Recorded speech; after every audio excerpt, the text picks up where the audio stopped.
ఆరోగ్యం, విద్య, విపత్తు సాయం, స్కిల్ డెవలప్మెంట్, మహిళా సాధికారిత ఇలాంటి కార్యక్రమాలు అనేక కార్యక్రమాల్లో దూసుకెళ్తున్నాం. ఇదే సమయంలో ఇంకొక విషయం మీరు చూస్తే నాంది ఫౌండేషన్ పెట్టాం.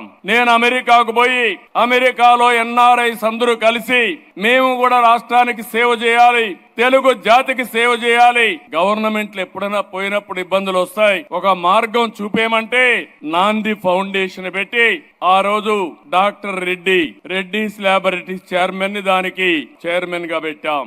ఆ తర్వాత ఆయన చనిపోయేటప్పుడు అదే పనిగా ఆనంద మహేంద్రకు చెప్పి ఇది నాకు చంద్రబాబు నాయుడు గారు అప్పచెప్పారు, నేను దీనిని మీకు అప్పచెప్తున్నాను, ఇది దేశ సంపద, భవిష్యత్తులో జాగ్రత్తగా చూసుకోమని ఆ రోజు రెడ్డి గారు ఆనంద మహేంద్రకు అప్పచెప్పారు. ఈ రోజు నాందిని మీరు చూస్తే ఒక నేషనల్ ఎన్జిఓగా తయారైంది.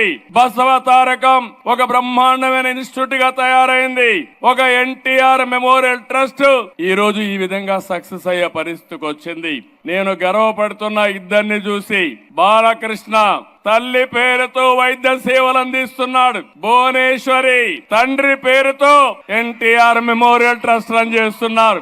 ఆ పుణ్య దంపతులకి దక్కిన ఏకైక గౌరవం ఇది. మరొక్కసారి ఆ పుణ్య దంపతులు తలుచుకోవాల్సిన బాధ్యత మనందరి పైన ఉంది.